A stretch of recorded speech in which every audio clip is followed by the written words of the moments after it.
할렐루야. 여러분 반갑습니다. 우리 서로 인사하시겠습니다. 잘 오셨습니다. 반갑습니다.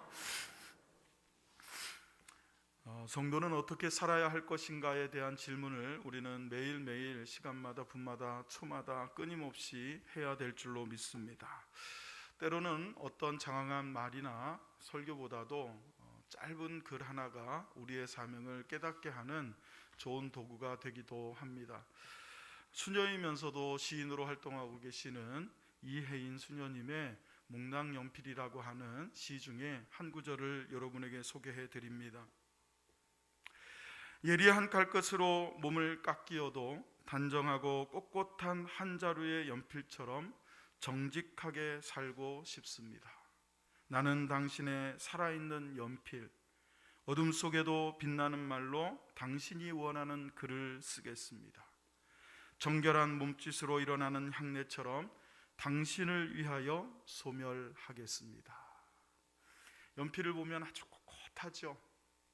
그런 연필처럼 정직하게 살겠다라는 거예요. 그리고 어둠 속에도 빛나는 하나님의 말씀 같은 그런 진리를, 하나님이 원하시는 글을 써가겠다라는 다짐입니다.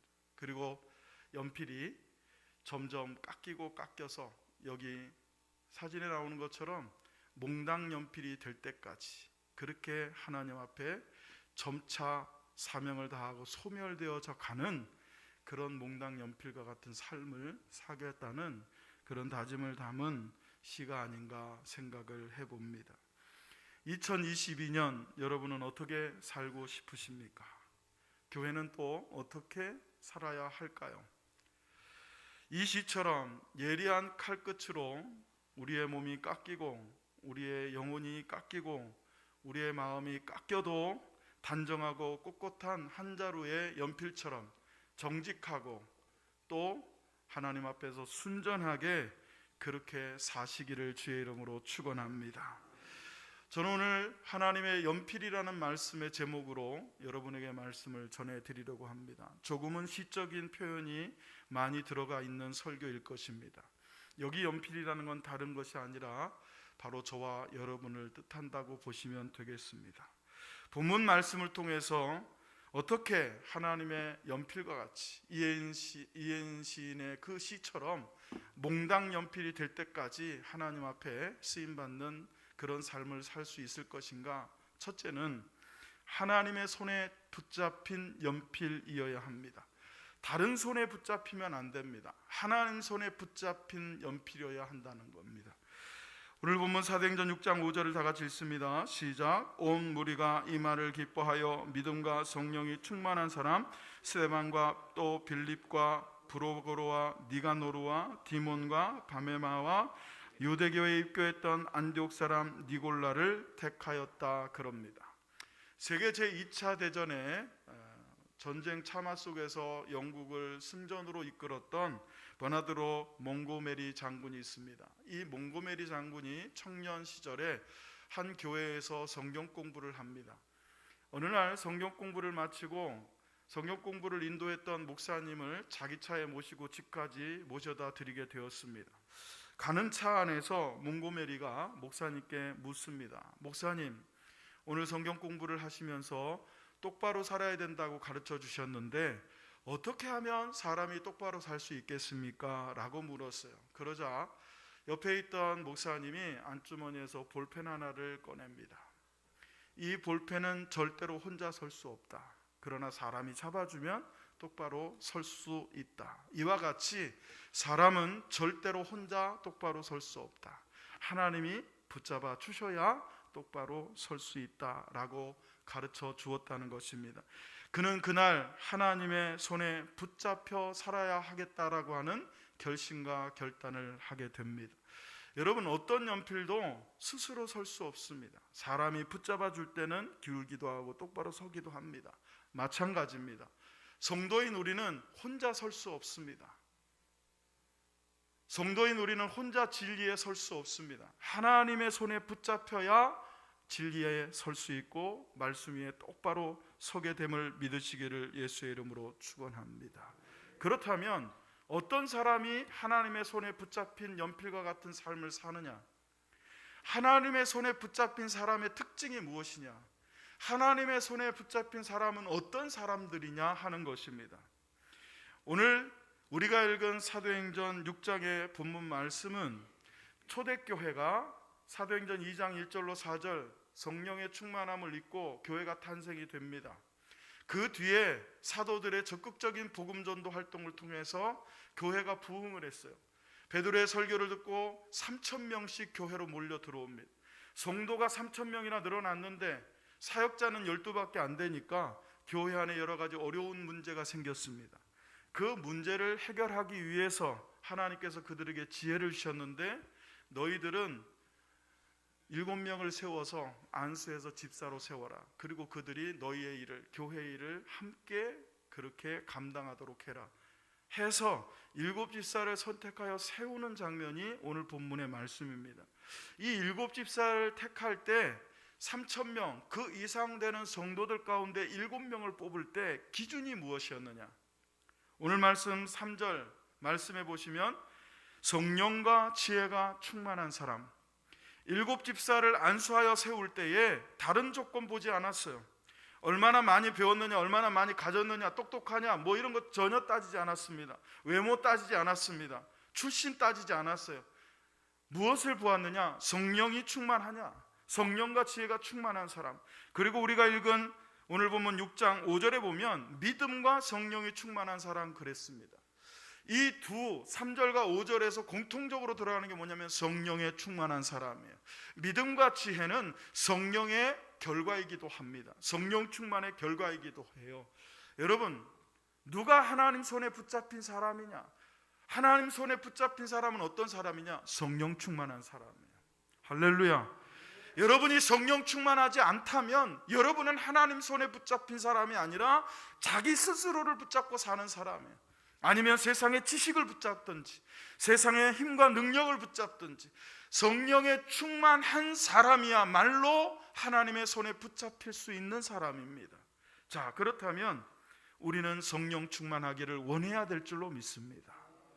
신앙생활을 하면서 1년이 지나고 2년이 지나고 5년, 10년, 15년 그리고 20년이 지나고 계속해서 신앙생활을 했는데도 단 한 번도 성령의 충만을 경험해 보지 못한 사람들은 하나님의 손에 붙잡혀 사는 삶을 알 수가 없습니다.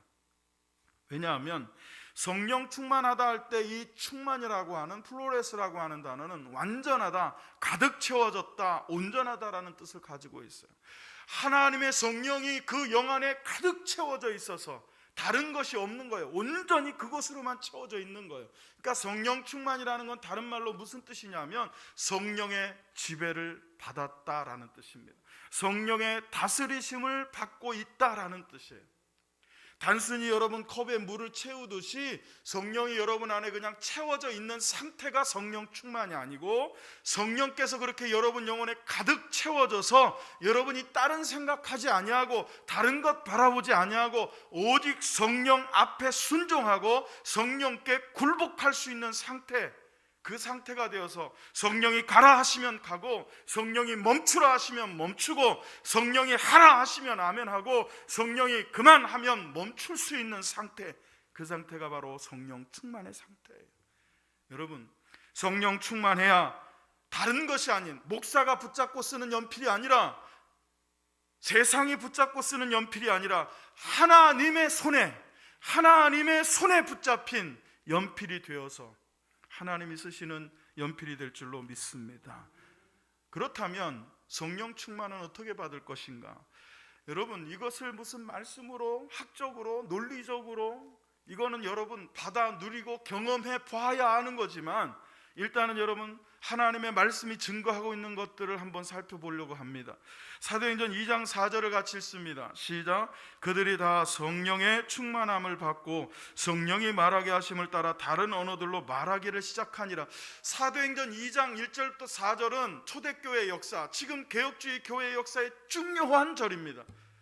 사도행전 전체가 굉장히 중요하고 말씀 전체가 중요하지만, 오늘날 우리가 예배하는 모든 형태의 여러분 교회의 어머니 교회가 탄생하는 장면을 기록하고 있는 것이 사도행전 2장 1절로 4절이에요. 자, 사도행전 2장 앞에 사도행전 1장이 있습니다. 사도행전 1장의 주요 내용이 뭡니까? 십자가를 지시고 죽으시고 부활하셨던 주님께서 제자들과 한 40일 있다가 승천하십니다. 그렇게 승천하시기 전부터, 아니 십자가를 지시기 전부터, 자신의 죽음을 예견하고 예고하기 전부터 주님은 뭐라고 하십니까? 내가 아버지께로 가면 또 다른 보혜사를 너에게 보내주실 것이다 라는 약속을 주셔요. 그 또 다른 보혜사가 뭡니까? 보혜사라는 헬라어 파라클레토스는 누구누구 곁에서 보현호하며, 누구누구 곁에서 조력하며, 누구누구 곁에서 인도하며 도와주는 사람이라는 뜻이 있습니다. 예수님께서 살아 계실 때는, 이 땅에 계실 때는 제자들에게 파라클레토스였어요. 그 예수님께서 하나님께로 가신 이후에 또 다른 파라클레토스를, 보혜사를 아버지께로부터 받아 너희에게 보내주겠다고 약속을 주셨어요.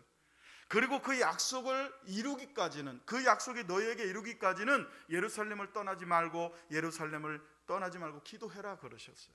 그 약속을 붙들고 예루살렘에서 120명 정도의 제자들이 한자리에 모여 기도합니다. 그 한자리에 모여 기도하는 장면이 사도행전 2장 1절이에요. 그 1절부터 4절까지의 내용에 보면 그 사람들이 이렇게 기도했을 때 4절에 그들이 다 성령의 충만함을 받았다 그럽니다. 우리가 잘 아는 것처럼 그렇게 기도하고 있을 때 하늘로부터 갑자기 급하고 강한 바람 같은 소리가 들렸다 그래요. 그리고 각 사람의 머리 위에 불의 혀같이 갈라지는 것이 임하여 있는 것이 보였다. 성령 충만, 성령 강림이 얼마나 강력했는지 그 영이신 성령께서 임하는 소리가 각 사람에게 들릴 정도로, 그리고 각 사람의 머리 위에 그 영의 임하심이 불꽃처럼 형상화되어 나타날 정도로 강력한 성령의 강림이 그들에게 임하였다는 거예요. 여러분, 지금 이 시대에도 동일하게 성령은 임하십니다. 어떻게? 그들처럼 하나님의 약속의 말씀을 붙들고 목숨을 걸고. 왜 목숨을 걸었을까요? 여러분, 예루살렘은 도망가야 될 곳이에요. 예수님을 죽이고 예수님의 제자들을 잡아 죽이려는 대제사장이 있는 곳이 예루살렘입니다. 될 수 있으면 멀리 떨어져야 돼요. 그런데 예루살렘을 떠나지 말고 그랬어요. 그래서 예루살렘을 떠나지 않았어요. 목숨 걸었다는 얘기입니다. 주의 말씀을 붙들고 목숨을 걸고. 여러분, 우리가 돈을 벌려고도 목숨을 거는 시대에 살지 않습니까? 대학 들어가려고 목숨 거는 시대, 취직하려고 목숨 거는 시대에 살지 않습니까? 근데 성령은 거저 받으려고 그래요. 성령 하나님은 대충 받으려고 그러고 쉽게 받으려고 그런단 말이에요. 그렇게 받으면 안 돼요. 여러분, 목숨을 걸고 기도했어요. 기도하되 어떻게? 주시겠다고 하신 약속을 붙들고 기도하는 거예요. 주님, 보혜사 보내주신다고 하셨사오니 우리에게 지금 보내주십시오. 그렇게 120명이 전혀 기도에 힘썼을 때에 하나님께서는 약속하신 성령을 기도하는 그들에게 부어주신 줄로 믿습니다. 우리도 마찬가지입니다. 여러분이 각자 집에서 기도할 수 있어요. 길 가다도 기도하고 일하다가도 기도할 수 있습니다. 그때도 성령의 경험을 할 수 있어요. 그러나 성령이 기록하고 있는 강력한 성령 충만의 기록은 이 사도행전 2장 4절과 같이 온 교회가 모여 기도합시다 할 때 빼지 말고, 다른 곳에 있지 말고 하나님의 약속을 붙들고 기도하는 것을 제일 앞에다 두고. 할렐루야. 여러분, 성도는요 우선순위가 바뀌어야 돼요. 기도가 앞에 있어야 되고, 말씀이 앞에 있어야 되고, 믿음이 앞에 있어야 돼요. 내 할 일은 두 번째. 왜? 기도 없이 내 할 일 하잖아요. 아이성에서 참패를 당한 것까지 참패당합니다. 가나안 땅에 들어갔던 이스라엘 백성들이 아이성과는 비교가 안 되는 여리고성은 쉽게 무너뜨렸는데, 왜 여리고성과는 비교도 안 되는 그 조그만 아이성에서는 3,000명이 죽는 참패를 당했느냐? 여리고성을 무너뜨릴 때는 여호수아도 하나님께 묻습니다. 하나님께 기도해요. 이스라엘 백성들이 기도합니다. 그리고 하나님께서 가르쳐 주신 대로 한 거예요. 한 번 승리를 경험한 후에 교만해졌어요. 하나님께 묻지 않습니다. 이 정도면 되겠지, 한 3,000명 올려보내 하고 갔다가 다 죽었어요. 여러분과 하나님 사이에 기도라는 관계가 없으면 여러분 멋대로 하게 돼 있어요. 그럼 반드시 실패합니다. 실패 안 하고 성공했다, 그건 저주입니다. 기도 안 했는데, 예수 믿는 사람이 하나님께 묻지도 않고 했는데 잘 됐다, 그건 저주예요. 그렇지 않습니까? 사랑하는 성도 여러분, 신앙과 생활을 분리하지 마세요. 신앙과 생활은 같이 가야 되는 거예요. 여러분 뭘 하려고 해요? 개인적인 일인 것 같아요. 사업인 것 같아요. 그냥 이거는 신앙과 별로 큰 문제가 없는 것 같아요. 별다른 관계 없는 것 같아요. 그래도 물으세요. 하나님, 이렇게 해도 될까요? 어떻게 하면 좋을까요? 하나님 도와주세요. 인도해 주세요. 묻고 여러분, 그리고 하나님이 하라는 대로 하는 거예요. 물론 그렇게 할 때 여러분, 우리가 또한 교회로서 모여서 공적으로 수요일날 모여 기도합시다. 금요일날 모여 기도합시다. 때로는 교회 어려운 문제를 놓고 목사가 단위해서 기도를 선포하고 작정 기도를 선포하고 우리가 20일을 새벽 기도를 합시다 할 때는요, 다른 어떤 것보다도 그것을 앞에다 두고 함께 약속의 말씀 붙들고 기도할 때 하나님께서는 성령의 충만으로 응답하시는 것을 믿으시기를 주의 이름으로 축원합니다. 사도행전 8장 17절입니다. 시작. 이에 두 사도가 그들에게 안수함에 성령을 받는지라. 여러분, 이것은 오해의 소지를 먼저 말씀을 드려요. 사도들이라고 하는 이 사도권을 계속 이어가고 있는, 목회권을 이어가고 있는 목사들에게 안수받아야 성령 충만하다, 이 얘기를 하고 싶은 게 아니에요. 기도했더니 성령이 임했다라는 말씀을 하고 계시는 거예요. 첫 번째도 기도, 두 번째도 기도예요. 첫 번째 기도는 사도들이나 평신도들이나 할 것 없이 약속을 붙들고 기도했더니 성령이 임하셨다. 두 번째는 사도들이 기도했더니 또 성령이 임하시더라. 그러니까 중요한 건 뭐예요? 기도해야 성령 충만 받는다는 거예요. 세 번째입니다. 사도행전 10장 44절 다 같이 읽습니다. 시작. 베드로가 이 말을 할 때에 성령이 말씀 듣는 모든 사람들에게 내려오시니 그랬어요.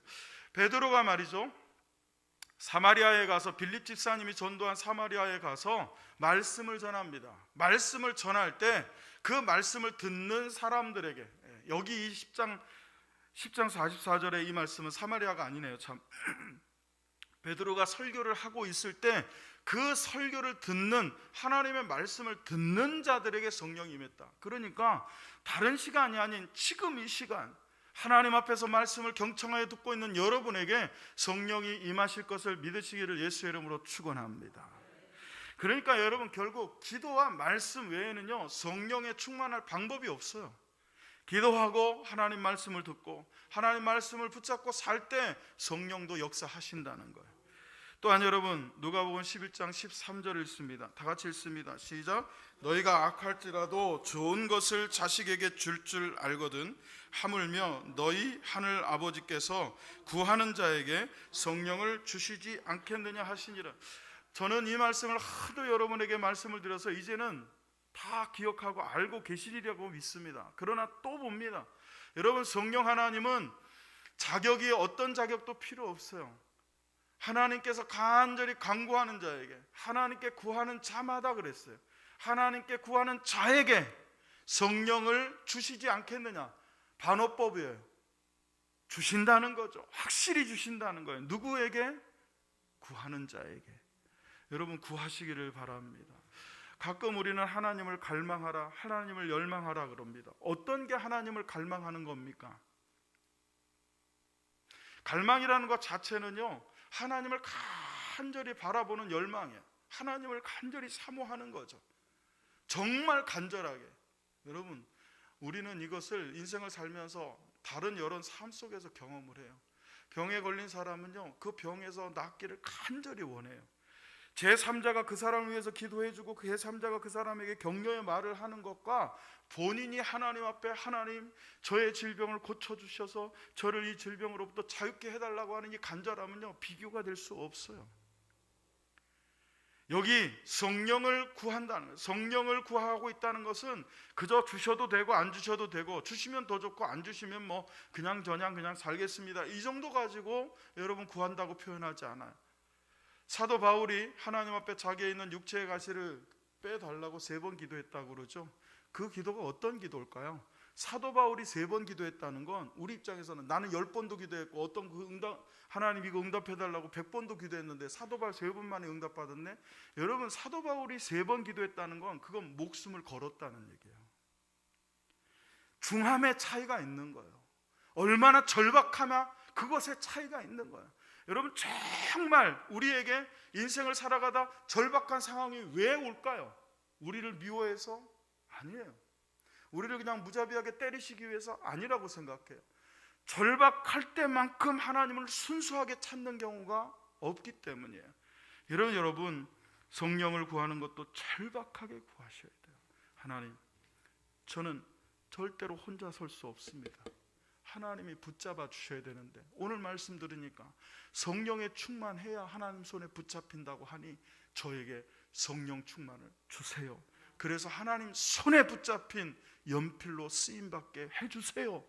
여러분, 이 절박함이 여러분에게 있기를 주의 이름으로 축원합니다. 하나님께서는 우리를 성령으로 붙잡아 주십니다. 하나님의 연필인 우리는 하나님 손에 붙잡힌 연필이 되어야 될 줄로 믿습니다. 두 번째로, 하나님의 연필은 하나님의 일에 붙잡힌 연필이어야 합니다. 오늘 보면 사도행전 6장 3절 4절을 같이 읽습니다. 시작. 형제들아, 너희 가운데서 성령과 지혜가 충만하여 칭찬 받는 사람 7을 택하라. 우리가 이 일을 그들에게 맡기고 우리는 오로지 기도하는 일과 말씀 사역에 힘쓰리라 하니. 아멘. 1997년 97세를 일기로 하나님 품에 안긴 유대인 빅터 프랭클이라고 하는 박사님이 계십니다. 그의 베스트셀러 중에 그래도 나는 삶을 의미 있는 것이라고 생각한다라고 하는 책이 있습니다. 이분은 나치 수용소에서의 그 처절한 고통과 박해와 핍박과 생명의 위협 속에서 자신이 어떻게 그 고난을 이겨냈는지를 쓰고 있어요. 그때 그는 오로지 하나님을 의지하고 감옥이지만, 수용소지만 밖에 있는 아름다운 일들을 상상하면서, 그리고 하나님이 주신 감옥도 막을 수 없는 자연을, 하늘을 바라보면서 힘을 얻었던 경험을 소개하고 있습니다. 그 책에서 그 경험을 통해서 프랭클 박사는 아주 유명한 말을 합니다. 그것이 뭐냐면, 왜 사는지를 아는 사람은 어떤 고난도 이겨낼 수 있다. 고난은 힘 있는 사람이 이겨내는 게 아니라는 거예요. 고난이라고 하는, 어려움이라고 하는 것은 능력 있는 사람이 이겨내는 게 아니라 내가 왜 사는지를 알고 있는 사람이야말로 고난을 이겨낼 수 있다는 거예요. 그렇다고 하면 우리는 내가 왜 사는지를 깨달아 어떤 고난도 이겨내는 삶을 살아야 되지 않겠습니까? 그리고 이분은 이렇게 계속 이야기합니다. 사람에게 인생 최대의 사건이 뭐냐? 그것은 무엇보다 자신이 이 세상에 존재하고 있다는 거예요. 여러분이 여기에 존재하고 있는 것 자체가 기적이고, 여러분이 이 세상에 태어나 존재하고 있는 자체가 위대한 사건이라는 거예요.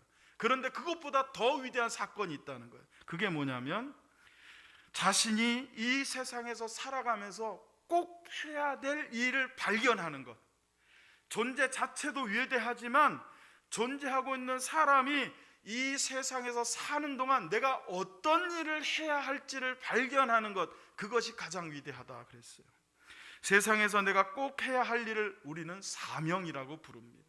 목숨 걸고 해야 될 명령, 목숨 걸고 이루어야 할 일들, 그걸 사명이라고 합니다.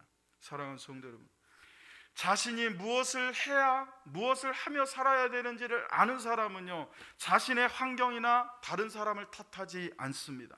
자신의 사명이 자신의 길을 결정하게 합니다. 하나님의 연필은 하나님의 사명, 하나님이 우리에게 주신 하나님의 일에 붙잡혀 사는 사람이에요. 여러분, 각자는 천하를 주고도 바꾸지 않을 세상에서 하나밖에 없는 하나님의 소중한 연필인 줄로 믿으시기를 축원합니다. 하나님이 만드신 연필은 그냥 만들지 않았어요. 예쁘라고 만든 게 아닙니다. 멋지라고 만든 게 아니에요. 하나님이 깎아 쓰시려고 여러분 만드신 줄로 믿습니다. 그것이 사명이에요. 그걸 깨달아야 돼요. 그리고 그 사명을 감당하려고 사는 삶이야말로 가장 위대한 삶이라는 거예요. 세상에서 부귀영화를 누리며 천년을 사는 것보다 하나님 성전에 문지기로 사는 것이, 하루를 사는 것이 낫다라고 했던 게 바로 사명을 깨달은 사람의 고백이에요. 하나님의 문지기가 내 사명이라면 그 사명을 하루라도 감당하고 사는 게, 그거 감당하지 않고 세상에 나가 천년 동안 부귀영화를 누리는 것보다 낫다. 이게 사명을 깨달은 사람이에요. 이걸 어떻게 억지로 떠먹이겠어요? 이걸 억지로 어떻게 강요하겠어요? 본인이 깨달아야 돼요. 그래, 어떤 분은 우리 교회에서 나는 기도의 사명이 있다. 남들 다 잘 때 나와서 기도합니다. 비가 오나 눈이 오나 바람이 부나 그야말로 노래 가사처럼 그 사명 감당하려고 기도의 자리를 지켜요. 어떤 분은 물질로 교회를 섬겨야 되겠다, 열심히 법니다. 남들 명품 살 때 명품 가방 사고 명품 옷 사고 귀걸이 옷걸이 코걸이 살 때 신발 백 구두 살 때 이분은 10,000원 20,000원 아껴가면서 자기 옷 사 입고 하나님 앞에 교회가 물질로 써야 된다 하면 그거 모아둔 거 정말 아낌없이 하나님 것이오니 그것이 자기의 사명으로 알고 그렇게 하나님을 섬겨요. 또 그것도 없는 분들은 나는 하나님의 주신 몸이 있으니 이 몸으로라도 주님을 섬겨야 되겠다. 저는 가진 것 없고 물려받은 거 하나 없지만 하나님의 말씀을 전하는 것을 내 사명으로 삼아야 되겠다 하고 저의 사명의 길을 가는 것. 여러분 각자가 다 하나님이 주신 일이 있어요. 그 주신 일을 깨닫고, 할렐루야, 오늘 초대교회가 3,000명씩 선도가 막 늘어나니까 그들을 그냥 놀리지를 않았어요. 7을 뽑아서는 그들을 섬기라고 교회의 사무와 행정과 재정을 맡는 안수집사로 세웁니다. 그리고 나머지들은 또 서로 봉사하게 하고 구제하게 하고 또 서로 복음을 전하게 해요. 누구든지 다 일하게 해요. 교회는 구경꾼이 있으면 안 돼요. 전부 일꾼이어야 돼요. 할렐루야. 또한 4절에 보면 사도들은 오로지 기도하는 일과 말씀 사역에 힘쓰니라. 여러분이 그렇게 교회를 섬기고 든든히 받쳐줄 때 목사는 마음껏 하나님께 기도하고, 그리고 목사는 마음껏 말씀을 연구해서 선포하고 캐리그마 선포하고 디다케 가르치고, 할렐루야. 여러분 그것이 여러분을 위한 거예요. 사랑하는 성도 여러분, 목사는 목사의 직임이 있고 사명이 있습니다. 여러분 각자는 여러분 각자의 직임이 있고 사명이 있습니다. 여러분이 하나님의 일에 붙잡히게 되면 하나님이 쓰시는 일꾼이 된다는 거예요. 아직 사명이 무엇인지 잘 모르겠고 희미하고 나는 하나님께서 왜 이 세상에 보냈는지 잘 모르겠다, 기도하세요. 여러분 만드신 분이, 이 일을 주시는 분이 목사가 아니에요. 하나님이 주시는 거니까 하나님께 물어야지. 옆에 있는 집사한테, 옆에 이웃집에 사는 다른 사람한테 물을 필요가 없어요. 하나님께 물으세요. 하나님 가르쳐 달라고. 하나님 가르쳐 주실 줄로 믿습니다. 연필은 쓸수록 짧아지죠. 써보신 분은 아세요. 쓸수록 짧아져요. 근데요, 그 연필이 짧아지는 게 굉장히 뿌듯해요. 내가 이만큼 공부 열심히 했구나, 열심히 써왔구나, 이런 느낌이 들거든요. 연필심이 다해지면 어떡합니까? 칼로 깎아요. 하나님의 사역을 맡은 우리가 연필이라면 쓰다가 연필심이 다해지면 하나님은 또 깎으시는 거예요. 그 깎으실 때 아프기도 하고 고통스럽기도 해요. 영적으로, 마음적으로. 나는 이걸 하고 싶은데 하나님이 자꾸 붙들고 안 놔주셔요. 너는, 여러분 연필이 주인이 이거 들고 막 쓰려고 그러는데 나는 그거 하기 싫다고 도망가는 연필이 있습니까? 없잖아요. 하나님 손에 붙잡히면 쓰이는 거예요. 하나님의 연필로 사는 성도는 하나님의 글을 써요. 그래서 저는 여러분에게 말씀드려요. 성경을 읽지만 말고 성경 66권을 새로 쓰라는 얘기가 아니라, 그거 뭐 필사하라는 얘기가 아니고, 듣고 읽기만 하지 말고 여러분 신앙의 노트에 하나님이 여러분을 연필로 사용하셔서 하나님이 여러분의 신앙을 쓰도록 하라는 거예요. 그래서 읽지만 말고 쓰는 자가 되라. 왜? 우리는 연필이니까.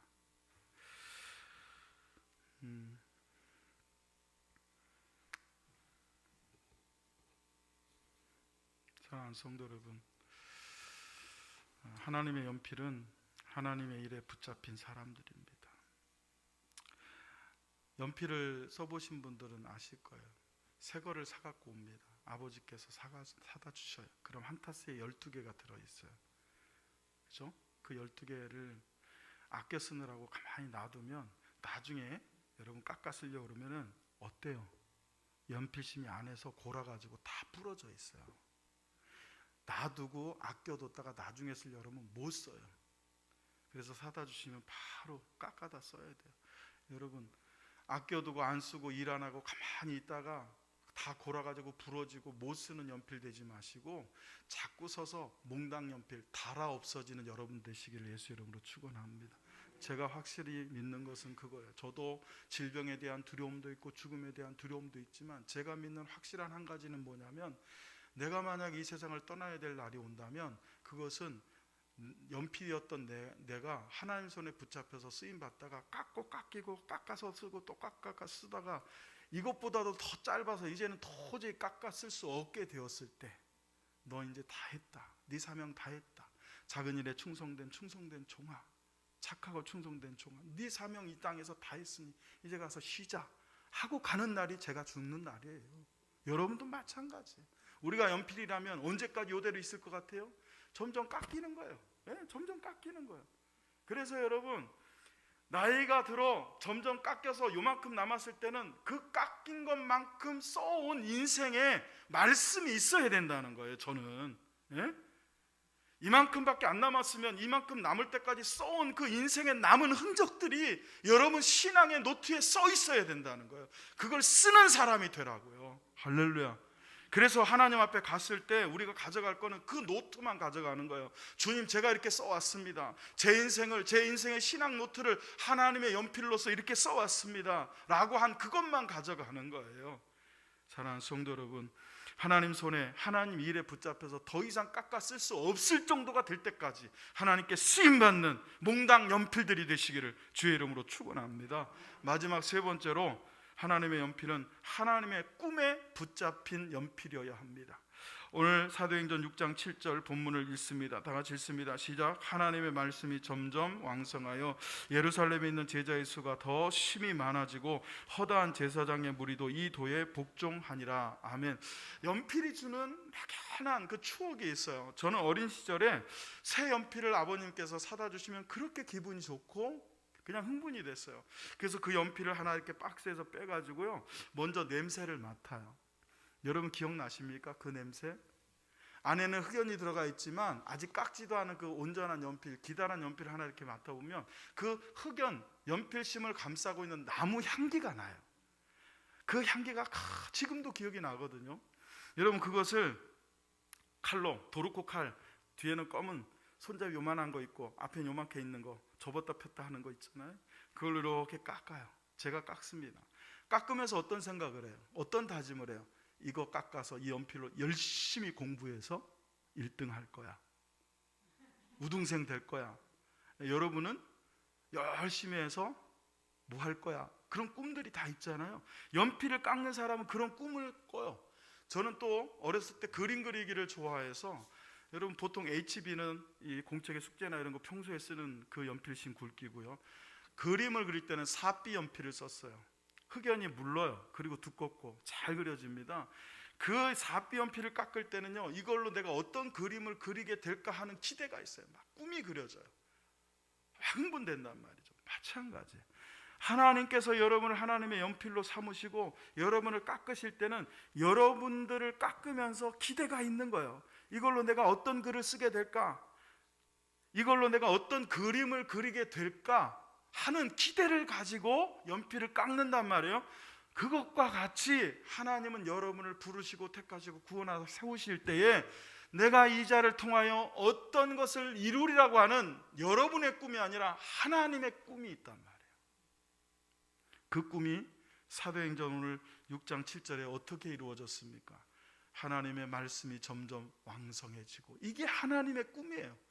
거짓이 가득 찬 이 세상에 하나님께서는 하나님의 연필인 저와 여러분이 열심히 신앙생활을 써내려가서 복음을 써내려가서 이 어두워진 거짓의 세상에 하나님의 말씀이 점점 왕성해지도록 하는 것이 여러분을 깎으시는 하나님의 꿈이라는 거예요. 그리고 예루살렘에 있는 제자의 수가 더 많아졌다. 여러분 거짓의 제자, 세상의 제자, 돈 버는 것에 익숙한 제자가 아니라 하나님의 말씀을 따라 사는 하나님의 제자의 수가 더 많아지는 것. 여러분을 깎을 때마다 여러분을 통하여 이 교회 안에 제자의 수가 더 많아지는 꿈을 하나님은 꾸시며 여러분을 깎고 계신다는 거예요. 그리고 여러분 뭐라고 합니까? 허다한 제사장의 무리까지도 이 도에 복종하니라. 지난주에 말씀을 드렸습니다마는 멸망으로 이끄는 문은 그 길이 넓어 사람이 많이 찾는다 그랬어요. 그 일을 했던 사람 중에 제일 앞장섰던 사람들이 유대교회 제사장들이었어요. 그런데 그 유대교회 제사장들이 그야말로 복음을 받아들이고 여기에 진짜 도가 있구나, 여기에 진짜 길이 있구나 회심하고 예수를 믿기 시작한 사람들이 허다했다 그래요. 당시 예루살렘 교회에 3,000명 이상의 제사장이 있었을 걸로 추정을 합니다. 유대교 제사장들 입장에서는요, 제사장이 예수를 믿는다, 이건 굉장히 굴욕적이고 치욕적인 사건이었어요. 감추고 싶은 거죠. 어떻게 비유를 하면 될까요? 목사가 어느 날 머리 깎고 중이 된 것만큼이나 충격적인 사건이 제사장이 예수를 믿었다는 거예요. 근데 한둘이 아니라 뭐라 그래요? 허다한 제사장의 무리라 그랬어요. 얼마나 많은 제사장이 예수의 도에 불종을 했는지. 여러분, 인간의 힘으로 되는 거 아니에요. 성령의 충만함으로, 말씀의 능력으로 된 줄로 믿습니다. 그렇게 되니까 그 바뀌지 않을 것 같은 유대교의 제사장들마저도 예수의 제자의 도에 합류를 하더라는 거예요. 이게 하나님이 꿈꾸시는 꿈이에요.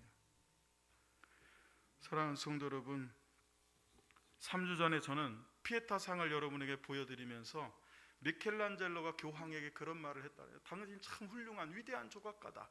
그랬더니 미켈란젤로가 뭐라고 합니까? 교황님, 저는 이 거대한 대리석 안에 이미 있던 예수님의 형상을 끄집어낸 것밖에 없다는 거예요. 어떻게? 필요 없는 부분을 깎아내서. 조각이라는 거는요, 필요 없는 부분을 깎아내는 거예요. 그 조각상에서, 예수님의 형상에서 필요 없는 부분을 칼로, 정으로, 망치로 깎아내서 필요 있는 것만 남겨놓는 게 조각이에요. 그러면 그림은 어떤 걸까요? 그림이라는 건요, 아무것도 없는 백지에 연필을 가지고 꿈을 그리는 거예요. 이게요, 이게 목사의 안타까움이에요. 저는 막 이 설교를 준비하면서 바로 이 부분에서 여러분 전부가 할렐루야, 아멘 할 줄 알았어요. 근데 그건 너나 보거라. 지금 느낌이 다 그래요. 어떨 때 설교를 할 때는요, 여러분이 저한테 이렇게 쫙 빨려오는 게 느껴지거든요. 근데 가끔 그 버티는 분들, 안 가 버티는 분도 있어요. 그거 자존심. 여러분, 사람은요, 자존심으로 살면 안 돼요. 자존감으로 살아야지. 아니, 여러분 잘 말씀을 받고 계셨겠지만 여러분의 반응이 갑자기 저를 다시 말하게 해요. 여러분, 우리가 하나님의 연필이고 하나님의 꿈이라는 건 미켈란젤로가 조각에서, 대리석에서 깎아내서 하나님의 형상을 끄집어내는 여러분도 똑같이 그렇게 해야 돼요. 그러면서 거기서 멈추면 안 돼요. 우리는 또 그림을 그려가야 돼요. 아무것도 없는 백지에 하나님의 손에 붙잡혀서 하나님의 글을 쓰는, 하나님의 시를 쓰고 하나님의 에세이를 쓰고, 할렐루야, 하나님의 책을 써가는 그런 연필이 되어야 된다는 거죠. 이제라도 아멘 해주셔서 감사한데, 여러분, 서정 장로교회를 향하신 하나님의 꿈이 뭘까요? 왜 사도행전 2장 1절로 4절에 이런 말씀, 그리고 사도행전 6장에 교회의 이런 모습을 하나님이 써놓으셨을까요? 교회는, 내가 교회를 향한 나의 꿈은 이것이다를 가르치시는 거예요.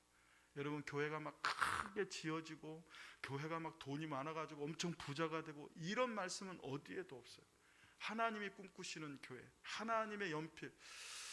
그래서 제가 나중에 만약에 정말 교회의 이름을 바꿀 수 있다면 하나님의 연필 교회도 괜찮겠다, 그런 생각이 어제 갑자기 들더라고요. 물을 거 아니야. 교회 이름이 하나님의 연필 교회가 무슨 뜻이냐고. 그러면 제가 이렇게 설명할 것 같아요.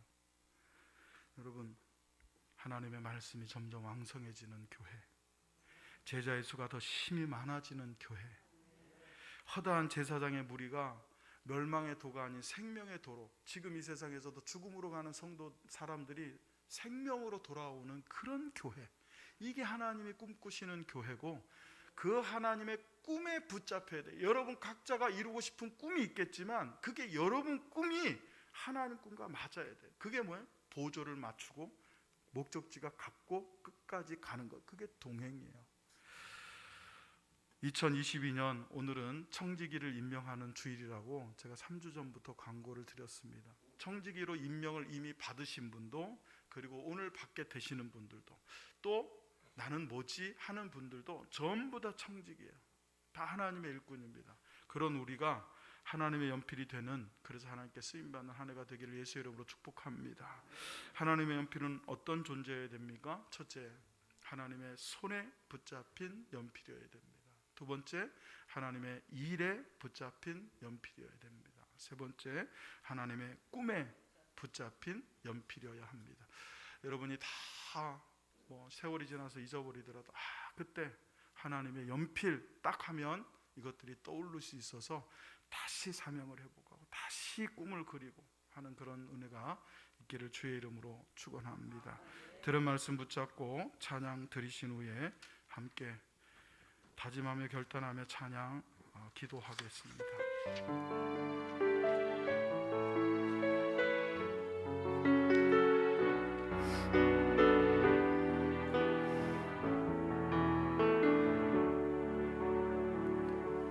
주님, 내가 여기 사오니 나를 보내소서. 나의 맘 주께 드리오니 주 받으옵소서.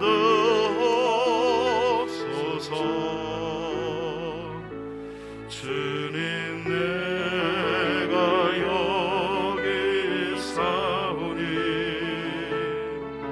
나를 써주소서.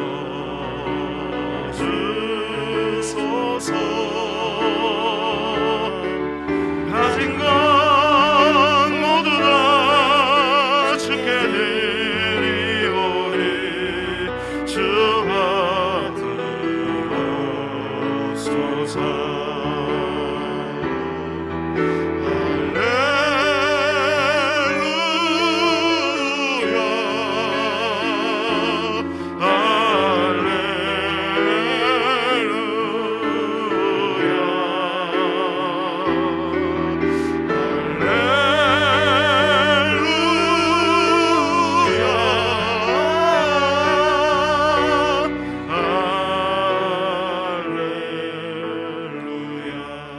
시간 다 같이 하나님의 연필이 되기를 원합니다. 그리하여 주님께 쓰임받는 삶을 살다가 내 사명 다했을 때 영광스럽게 하나님 나라에 입성하는 자가 되기를 원합니다. 우리 다 같이 함께 통성으로